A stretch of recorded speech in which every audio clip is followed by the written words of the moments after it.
2024 예수 이야기 28번째 구원받은 자로의 부름, 소명, 예정과 소명에 대해서 말씀을 전하고자 합니다.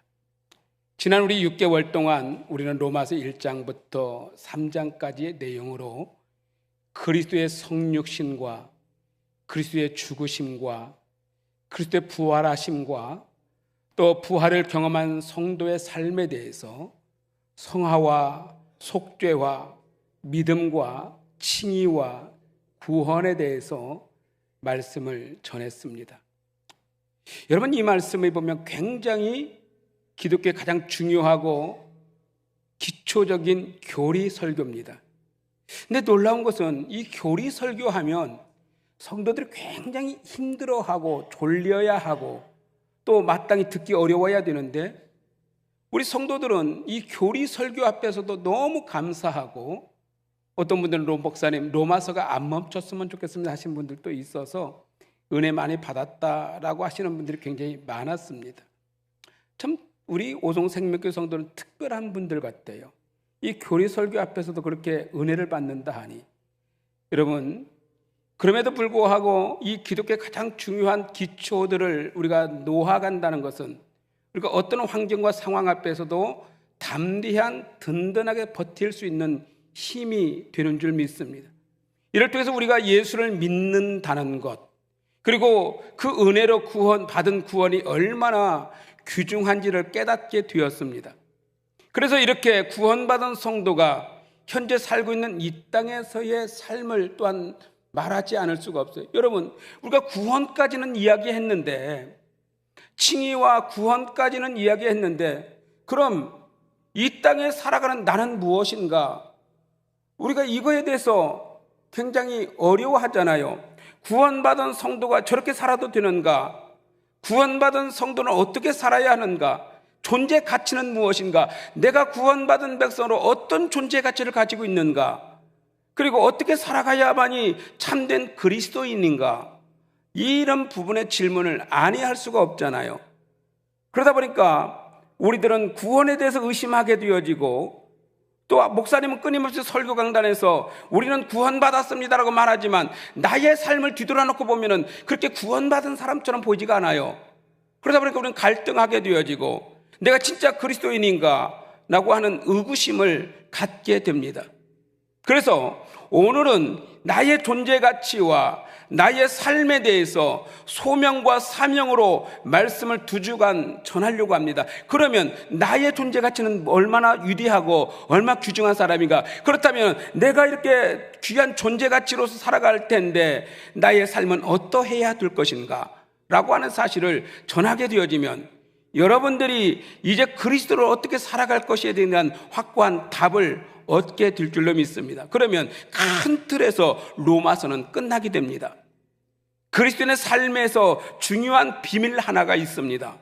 하나님의 부르심이라는 말입니다.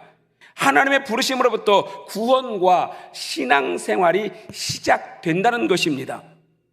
이 땅에서 그리스도인으로 살아가다가 결국 우리 인생의 끝나는 어느 날, 내 인생이 끝나는 어느 날, 오늘 또 지금 제가 들어오는 직전에 어느 분이 유독하다는 또 소식을 접했고, 또 한 분이 또 하고 유독하다는 소리인데, 우리 인생에도 어느 순간에 내 인생이 끝나는 그날이 분명히 올 겁니다. 그때에 우리 인생의 목적지인 천국까지 연결되어지는 신앙의 고백, 이것이 얼마나 귀중한지를 깨닫는 시간이 되었으면 좋겠습니다. 여러분, 하나님의 부르심이 없었다면 우리 중에 누구도 주 예수 앞에 나오지 못했을 것이고 그 놀라우신 은혜를 누리지 못했을 겁니다.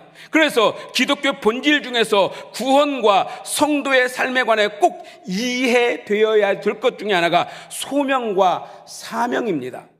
우리는 소명과 사명이 거의 비슷한 줄로 착각하지만 성경의 원리 중에는 소명과 사명은 매우 다릅니다.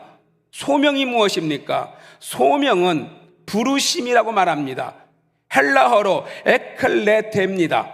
이 말은 컬링입니다. 부르심입니다. 그러면 사명은 무엇입니까? 보내심입니다. 부르심과 보내심이라는 의미를 가지고 있죠. 그래서 이 보내심은 아포스톨리스, 즉 이 말은 바로 샌딩입니다. 우리가 보냄받았다는 것이죠. 그렇기 때문에 여러분, 그리스도인들은 아무렇지 않게 어느 날 갑자기 우연히 세상에 태어났고 아무렇지 않게 살다가 무의미하게 어디로 가는지조차 모르고 그냥 죽어버리는 그런 인생이 아니라는 거예요. 성경은 그렇게 말하고 있지 않습니다. 우리 그리스도인들은 우주 만물의 창조주 하나님께 부름을 받은 사람들입니다. 그래서 여러분, 우리들은 목사님들의 설교 중에 가끔 들었던 설교 중에 하나가, 우리가 얼마나 귀중한 존재인지 아십니까? 60억 인구가 넘는 많은 이 지구상의 사람들 중에 내가 특별히 부름받았다는 사실이 놀랍지 않습니까? 라고 말하지만 여러분, 이걸 뛰어넘는 거예요. 창조주 하나님은 지구만 창조하신 것이 아니라 우주 만물을 창조하셨어요. 그래서 하나님의 부르심은 아까 뭐라고 말했습니까? 에클레데는 다른 의미가 아니라 우주적 부름이에요. 온 우주 만물을 창조하신 하나님의 부르심이기 때문에 우리는 60억 인구 중에 한 사람이 아니라 우주적 관점에서 보면 우주적 부름을 받은 사람들이라는 것입니다. 그렇기 때문에 여러분, 우리는 이 창조주 하나님께서 우리를 불러 구원하시고 신앙의 삶을 살아가도록 훈련시켜 주셔서 어떤 세상으로부터 보내짐을 받는 그러한 선교적 삶을 살게 되는데, 그것을 바로 하나님의 영광을 위하여 살게 하신다는 것입니다. 그래서 그리스도인의 소명이 동시에 선교적 삶이라고 말할 수가 있는 겁니다. 그래서 오늘 이 말씀을 여러분들에게 먼저 전함으로 여러분과 함께 은혜를 누리고자 합니다. 오늘 우리가 집중적으로 생각할 말씀은 구원의로의 부르심, 즉 소명에 대해서 말씀을 드리고자 합니다. 우리 본문 말씀을 다시 한번 읽도록 하겠습니다. 본문 말씀 로마서 8장 29절로 30절 말씀 다시 한번 읽도록 하겠습니다. 시작. 네. 하기 위하여 미리 정하셨으니 이는 그런 많은 형제 중에서 맏아들이 되게 하려 하심이라. 또 미리 정하신 그들을 또한 부르시고 부르신 그들 또한 의롭다 하시고 의롭다 하신 그들 또한 영화롭게 하셨느니라. 아멘. 여러분, 성경 한 구절의 짧은 구절이지만 이 말씀에는 하나님의 부르심에 대한 아주 중요한 의미를 가득 담고 있습니다. 부르심의 대상이 누구입니까? 누구를 불러내셨을까요? 본문 말씀에 보면은 하나님이 미리 아신 자들을 부르셨다. 그리고 이것을 예지라고 말합니다. 그리고 미리 정하셨다. 이걸 예정이라고 말합니다. 그래서 예정교리라고 하는, 미리 하나님께서 나를 아셨고 나를 불러주셨다라고 말하고 있는 겁니다.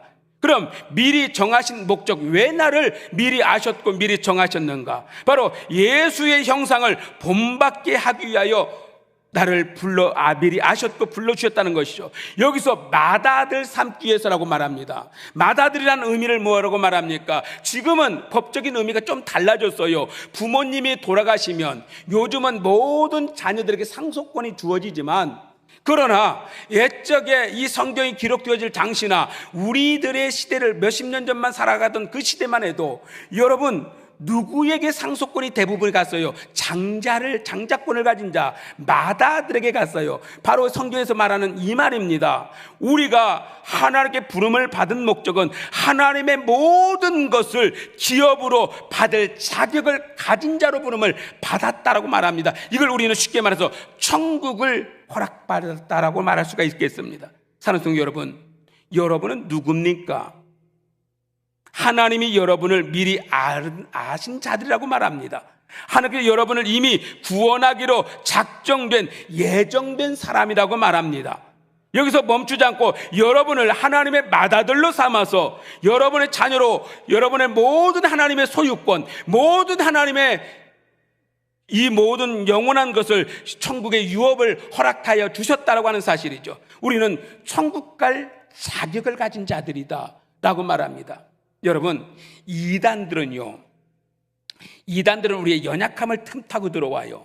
그래서 우리의 가장 연약한 것을 어떻게 되냐면, 당신 예수 믿는다며? 예, 믿어요. 그러면 구원받았습니까? 그럼 우리는 이미 훈련된 게 있잖아요. 네, 나는 구원받았습니다. 왜 구원받았습니까? 나는 예수를 믿으니까 구원받았습니다 말하면, 그러면 언제 당신이 구원받았다는 확신이 있습니까? 구원파들이 말하는 거듭남의 비밀이라는 말을 가지고 우리들에게 접근해 올 때 여러분들 생각해 보세요. 장로님 제일 앞자리에 계시니까 장로님 생년월일이 어떻게 되십니까? 대답하실 수 있으시죠? 몇 년도 몇 월 며칠 날 태어나셨어요? 몇 시에 태어나셨습니까? 제가 한번 봐드릴까요? 그걸 의미를 하지 않고 우리는 보통 내 인생에 태어난 날을 부모로부터 들었어요. 나도 모르는 사이에 내가 태어났어요. 그러면서 우리는 생년월일을 압니다. 그리고 조금 더 들은 사람은 시까지도 알아요. 그래서 내 생일은요 몇 월 며칠 몇 시에 몇 월 며칠 날 음력으로 양력으로 태어났습니다.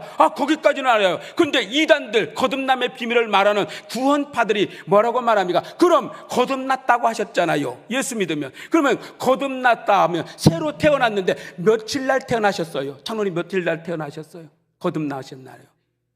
언제 구원받으셨습니까? 이 비밀을 모르시잖아요. 그래서 거듭남의 비밀을 통해서 내가 모르네. 그러면 나는 구원받지 못했나 봐. 당신은 거듭남의 비밀을 몰라.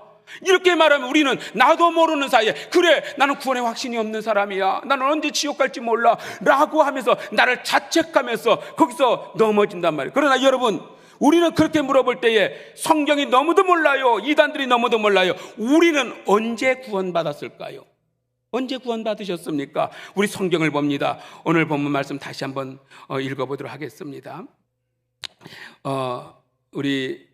예배소서, 그럼 우리가 언제 구원받았는지 예배소서 1장 4절 5절 말씀 함께 읽습니다. 시작. 곧 창세전에 그리스도 안에서 우리를 택하사 우리로 사랑 안에서 그 앞에 거룩하고 흠이 없게 하시려고 그 기쁘신 뜻대로 우리를 예정하사 예수 그리스도로 말미암아 자기의 아들들이 되게 하셨으니. 여러분 여기 보십시오. 우리가 언제 구원받았다고요? 장로님 읽어보셔서 언제 구원받았습니까?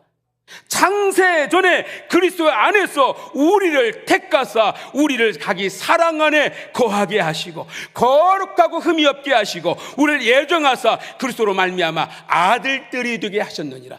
언제 구원받았습니까? 내가 거듭남의 비밀을 알지 못해도 괜찮아요. 몇 월 며칠 날 내가 거듭났는지 몰라도 괜찮아요. 하나님은 우리를 창세전에 이미 아셨다. 하나님은 이미 창세전에 우리를 예정하셨고 계획하셨다. 여러분 창세전에라는 말이 무슨 말입니까? 프로카타볼레 코스모, 즉 이 말은 세상에 씨가 뿌려지기 전에 아셨다. 이 말이 무슨 말입니까? 씨가 뿌려지기 전에 이미 내가 어떤 존재로 서게 될 것을 아셨다는 것이죠. 육신의 부모를 통해서 내 생명의 씨가 뿌려지기도 전에, 내가 모태의 복중에 잉태되어지기도 전에 하나님은 이미 나를 아셨고 예지, 그리고 나를 택하셨고, 이것이 예정, 그리고 나를 생명의 씨의 말씀을 듣게 하시고 뿌려지게 하셔서 나를 구원하기로 작정하셨다. 이 엄청난 은혜이고 신비로움이십니까? 여러분은 믿겨지지 않을 수도 있습니다. 그러나 하나님의 말씀인 성경에서는 분명하고 뚜렷하게 이미 창세 전에, 여러분, 그래서 구원을, 거듭남의 비밀을 말하는 이단들이 자꾸 시간을 말하고 때를 말하는 이단들이 다가오거든. 여러분들은 이 예배소에서 말씀을 분명히 말씀하세요. 창세전에 하나님이 나를 이미 아셨고 이미 예정하셨고 하나님의 아들 삼으셨다. 말 한마디만 하면 되는 거예요. 꼭 시를 몰라도 돼요. 날짜 몰라도 돼요. 그럼 왜 굳이 이렇게 하셨을까요? 왜 굳이 이렇게 하셨을까요?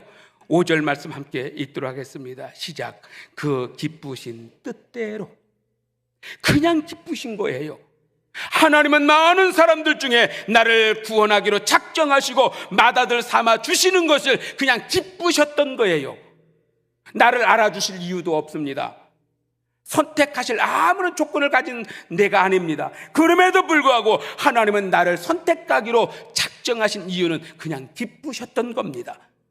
사랑하는 성도 여러분, 지금도 하나님의 기쁨이 되어지는 믿으시기 바랍니다. 하나님이 여러분을 그냥 어떤 목적을 가지고 이유를 가지고 조건을 내세우면서 여러분을 선택하고 구원해 주신 것이 아니라 하나님은 여러분을 기쁘신 뜻대로 여러분을 불러주시고 예정하셔서 구원해 주신 줄로 믿습니다.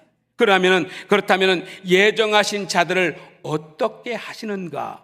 로마서 8장 30절 말씀 다시 한번 읽도록 하겠습니다. 시작. 또 미리 정하신 그들을 또한 부르시고 부르신 그들 또한 의롭다 하시고 의롭다 하신 그들 또한 영화롭게 하셨느니라. 여기에 드디어 소명이라는 말이 나옵니다. 나를 택하신 것은 시간, 역사전에 일어난 사건이기 때문에 우리가 인지하지 못하고 택함을 받아요. 인지하지 못하고 불림을 받았어요. 이것을 불가시적이라고 합니다. 모르는 사이에, 나도 모르는 사이에 창세전에 이미 나를 아셨고 나를 부르셨기 때문에 나는 인지하지 못하게 됩니다. 그래서 사람들은 내가 구원받은 자인지, 내가 언제 구원받았는지 조차 모르고 세상에 오게 됩니다. 저도 4대 신앙을 가졌어요. 저희 믿음의 조상들로부터 쭉 믿음이 내려오다가 어느 날 4대째 제가 부모님의 뱃속에 잉태되어 태어나 4대의 신앙을 가고 우리 자녀들은 5대, 벌써 6대까지 갔어요. 얼마나 감사하고 고마운지 몰라요. 그러나 우리는 그렇게 세상에 옵니다. 그런데 역사 전에 택하신 나를 어느 역사 속에서 어느 날 가시적인 부르심이 있다는 거예요. 가시적 부름, 아까는 불가시적이라고 했잖아요. 근데 가시적으로 내가 부름을 받는 때가 옵니다. 그것이 어떻게 불러주셨을까요? 이것이 체험이라고 하는 겁니다. 부르시는 방법은 체험. 여러분, 이 시간에 오해하지 마세요. 목사님이 또 체험을 이야기하니까 나는 체험을 경험한 적이 없어. 갑자기 번개 맞은 듯이 뭔가 땡 하고 영적인 뭔가 파워가 내게 와서 내가 갑자기 방언이 터지고 갑자기 애언이 되어지고 갑자기 입신이 되어지고 갑자기 막 쓰러졌다가 갑자기 일어나서 이상한 걸 보기 시작하고 이상한 언어들이 쏟아져 나오는 그런 체험을 말하는 게 아닙니다. 복음의 체험입니다. 하나님의 부르시는 자들은 자신이 원하든 원하지 않든 어떤 식으로도 하나님이 복음이 들려지게 하신다. 그렇기 때문에 여러분이 복음 때문에 이 자리에 나오신 줄 믿습니다. 복음이 아니면 여러분이 어떻게 이 자리에 나와 있어요? 여러분들이 이 자리에 있다는 자체만으로도, 복음이 들려진 것만으로도, 여러분 복음 앞에 아멘 하는 것만으로도 여러분 가장 큰 우주적 체험인 줄로 믿습니다. 여러분 대단히 다른 영적 체험을 하지 않아도 여전히 여러분이 이 말씀 앞에 아멘 하는 것 자체만큼 귀한 체험이 없습니다. 말씀을 통해서 우리를 불러주십니다. 말씀의 복음을 듣기 전에는 하나님을, 예수님을 알지 못했어요. 그러나 어느 순간 어느 누구를 통해서든 간에 나를 복음으로 불러내셨다는 것입니다. 이것이 현재 체험되어지고 있는 것입니다. 제가요, 이 은혜가 21살 때 깨달아졌어요. 얼마나 감사했는지요. 이 예정과 예지 그리고 부르심에 대해서 21살 때인가 깨달아졌는데 너무너무 은혜가 되는 거예요. 그래서 복음을 통해서 내가 부름을 받은 것이 깨달아졌고 누군가에 전해준 복음을 통해서 내가 부름받은 거 구원받았다는 사실이 너무 감사해서 여러분들이 가장 싫어했던 일을 했어요. 그게 뭐냐면 아마 저 만나신 분들 분명히 있을 겁니다. 제가 1호선 역곡역에서부터 북부역에서 타가지고 신도림역까지 성경책 하나 끼고 다니면서 예수 천당 불신지역, 예수 천당 불신지역 지하철에서 이러고 다녔다고요. 저 보셨나요? 그때 보신 분들이 있죠? 제가 더 효과적으로 하기 위해서 하모니카 불면 더 빨리 할 것 같아요. 하모니카도 배웠어요. 불어보려고. 근데 하모니카는 못 불겠더라고. 그래서 그냥 예수 천당 불신죠. 누군가는 분명히 복음 앞에 반응할 수 있다. 나의 입술이 전해주는 예수 복음을 때문에 누군가는 나를 어리석게 보고 누군가는 미련해 볼지 몰라도 누군가는 이 복음 앞에서 아멘 되어지고 깨어질 날이 있을 것이다. 그래서 저는 이 복음을 전하지 않고는 견딜 수가 없는 뜨거움이 있었어요. 그래서 저는 그렇게 복음을 전했던 것이 있습니다. 그렇습니다. 어떻게 할 수 있어요? 하나님의 말씀이 성경을 통해서, 말씀이 누군가를 통해서 내게 전달되어졌기 때문에 우리는 그 복음 앞에 반응하여 이 자리에 나왔어요. 그 말씀 앞에 반응해 부르심에 응하는 자들은 이미 창세전에 예정된 사람들입니다. 아무에게나 복음이 들려지는 게 아닙니다. 이 복음은 아무에게나 들려지는 게 아니에요. 아무리 불러도요, 복음 앞에 반응하지 못하는 이들이 많아요. 왜? 미련해 보이거든요. 제가 여러분들이 지하철 때 저를 봤을 때 미련해 보였죠. 그러나 여러분 보십시오. 고린도전서 1장 18절 말씀 한번 읽어볼까요? 고린도전서 1장 18절 시작. 십자가의 도가 멸망하는 자들에게는 미련한 것이요 구원을 받은 우리에게는 하나님의 능력이라. 고린도전서 1장 21절 말씀 함께 읽어볼까요? 시작. 하나님의 지혜에 있어서는 이 세상이 자기 지혜로 하나님을 알지 못하므로 하나님께서 전도에 미련한 것으로 믿는 자들을 구원하시기를 기뻐하셨도다. 복음이 미련한 자들을, 어떤 세상 구원받지 못한 자, 멸망받을 자들에게는, 부름을 받지 못한 자들에게는 미련해 보여요.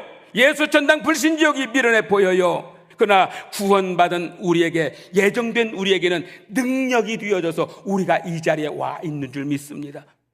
하나님의 지혜에 있어서만큼은 하나님의 말씀이 전달되어질 때 세상 사람이 다 아니다라고 말할 때 이 말씀이 참입니다, 진리입니다고 말하고 이전에 들어온 자들에게는 이 말씀이 생명이 되고 구원이 되는 줄로 믿습니다. 십자가의 도를 미련한 것으로 보는 사람에게는 부르시는 말씀이 절대 들리지 않아요. 이 자리에 있으라 해도 있을 수가 없어요. 그러나 십자가의 복음이 유일한 구원의 능력임을 믿는 자들에게는 이 복음, 부르심의 복음이 들려지고 여러분들이 이 복음 앞에 나와 이 자리에 지금 말씀을 체험하고 있는 줄로 믿습니다. 구원의 조건은 다른 게 있지 않아요. 구원의 조건은 오직 복음입니다. 오직 예수 복음밖에 없어요. 다른 체험 중요하지 않아요. 방언, 천사의 말을 할지라도 울리는 꽹과리 가지고 말아요. 아무리 예언하는 능력이 있어도 복음 앞에 엎드리지 않으면 아무런 쓸모없는 것이 되고 말아요. 진짜 귀한 체험은 하나님의 복음 앞에 아멘할 뿐입니다. 이것만이 우리를 구원하는 은혜가 될 줄로 믿습니다. 그렇다면 부르신 자들을 또한 어떻게 하십니까? 부르신 자들에게 어떻게 하시는가? 30절 말씀 다시 한번 읽습니다. 봅니다. 시작. 또 미리 정하신 그들을 또한 부르시고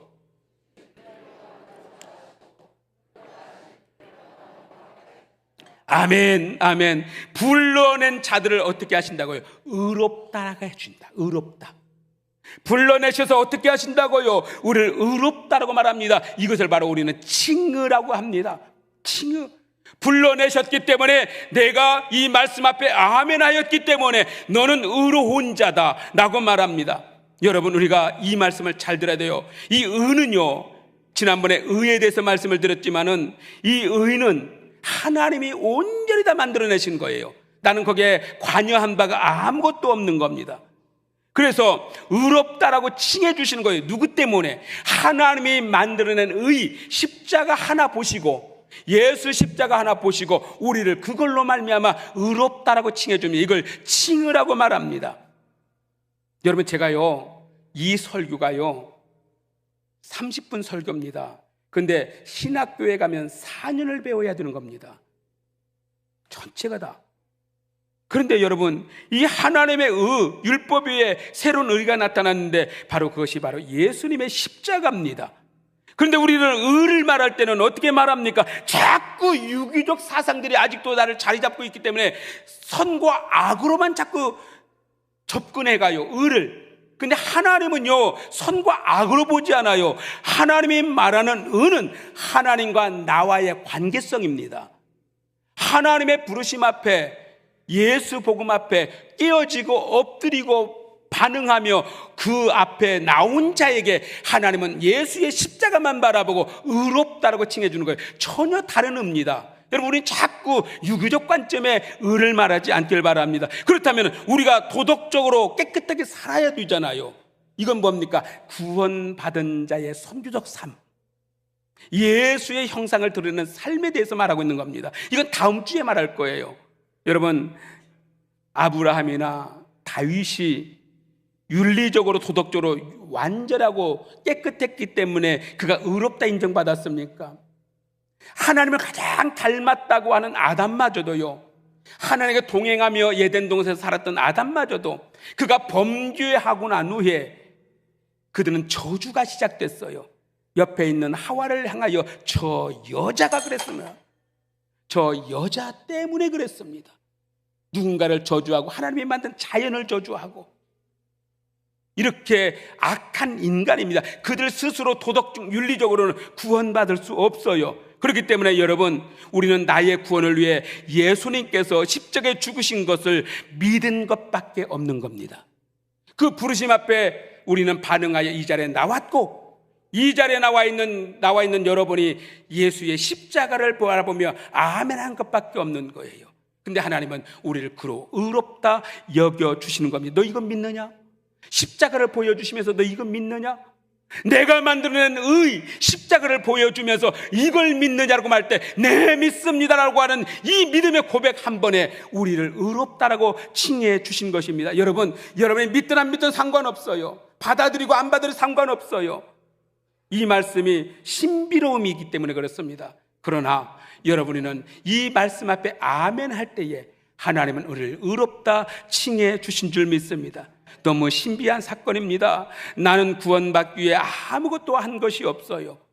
그냥 주님께서 나를 컬링할 때, 불러내실 때, 컬링할 때 내가 그 앞에 반응했을 뿐이에요. 너 이건 믿느냐? 네 믿습니다 한 것밖에 없는데 하나님 그냥 나를 의롭다라고 아시고 나를 이미 선택하여 복음 앞에 우리는 엎드릴 수 있는 은혜 주신 것을 우리는 감사해야 됩니다. 교회는 그런 곳이에요. 교회는요, 의로운 자가 와 있는 데가 아닙니다. 죄인이 하나님의 부름을 받고 와 있는 곳이 교회입니다. 그래서 여러분, 교회에 와서 윤리적으로 도덕적으로 완전한 사람을 찾아내려고 하지 마십시오. 어떤 분이 그럽니다. 저한테 이사 가셨어요. 온통 많은 교회를 다니니까 교회를 갈 때마다 보니까 참 나쁜 놈들 많대요. 죄송해요, 이런 말 하면. 왜 교회 가면은 목사님도 그렇고 이상한 사람도 많고 장로님들도 많고 이상하게 왜 그렇게 참 말도 함부로 싸가지 없이 하고 막 상처 주는 사람도 많고 그런지 모르겠다고. 그래서 자기는 정말 좋은 교회 찾아다녔대요.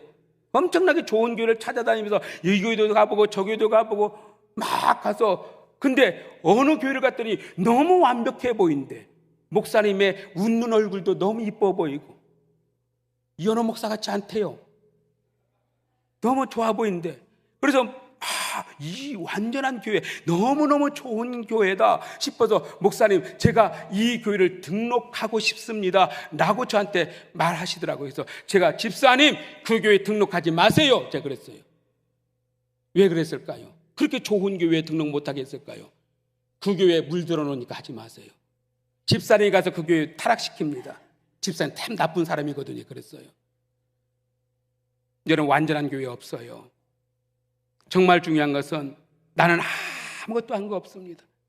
오직 예수님이 다 만들어 놓은 그 의 앞에 우리는 반응한 것밖에 없습니다. 불러내셨을 때 우리는 그 말씀 복음 앞에 아멘한 것밖에 없습니다. 근데 하나님은 나를 구원의 은혜를 베풀어 주셨어요. 하나님의 방법은 이것밖에 없는 겁니다. 나 같은 존재들을 구원할 방법은 이 방법밖에 없는 거예요. 우리는 하나님을 그래서 찬양하며 경배하며 노래하는 것, 이것이 바로 예배입니다. 여러분, 그렇다면 부름받은 자들의 삶은 어떻게 합니까? 어떻게 살아야 될까요? 이렇게 부름을 받았어요. 그리고 우리는 세상에 보냄을 받은 선교적 삶을 살아야 되는데 이건 다음 주에 합니다. 예고입니다. 여러분, 부름을 입은 자들에게 주시는 그런 보장이 무엇인가? 보장. 왜 불러내셨고 그냥 거기서 끝났을까? 그러나 하나님은 그렇게 말하잖아요. 불러주셨으니 보장해 주십니다. 이 말씀이 바로 로마서 8장 31절로 35절 말씀, 우리 한번 읽어볼까요? 성경 찾아 읽습니다. 로마서 8장 31절로 35절 시작. 그런즉 이 일에 대하여 우리가 무슨 말하리요? 만일 하나님이 우리를 위하시면 누가 우리를 대적하리요? 자기 아들을 아끼지 아니하시고 우리를 모든 사람을 위하여 내주신 이가 어찌 그 아들과 함께 모든 것을 우리에게 주시지 아니하겠느냐? 누가 능히 하나님께서 택하신 자들을 고발하리요? 의롭다 하신 이는 하나님이시니 누가 정죄하리요? 죽으실 뿐만 아니라 다시 살아나신 이는 예수 그리스도이시니 그는 하나님 우편에 계신 자요 우리를 위하여 간구하는 자시라. 누가 우리를 그리스도의 사랑에서 끊으리요? 환난이나 곤고나 박해나 기근이나 적신이나 위험이나 칼이라. 여러분, 한 번 받은 부르시기로 작정된 자, 구원하기로 작정된 자는 절대 하나님의 구원에서 끊어질 수 없다. 구원은 탈락될 수 없다. 여러분들이 하나님의 복음 앞에 아멘하고 이미 창세전에 구원받기로 선택됐기 때문에 여러분들 오늘 좀 죄를 지었다고 해서 여러분들 지옥으로 떨어뜨리는 그런 하나님이 아니라는 겁니다. 그 어떤 것도 여러분을 하나님의 사랑에서 끊어내지 못한다. 이것이 영원성입니다. 얼마나 귀중한 은혜입니까? 사랑하는 성도 여러분, 그렇다면 이렇게 구원받은 백성은 어떻게 살아야 할 것인가? 이것이 바로 우리 교회가 그토록 외치는 말씀이 삶으로, 삶이 예배로, 즉 이 말은 사명이라고 하죠. 우리가 보냄 받아야 부름을 받았고 이제는 우리는 부름을 받은 것으로 말씀의 훈련을 통해서 우리는 보냄을 받는 선교적 삶, 이것이 저의 논문이기도 하지만 성경이 말하는 사명이라고 말합니다. 이 말씀은 아까 말씀드린 것처럼 다음 주에 우리 기도하겠습니다.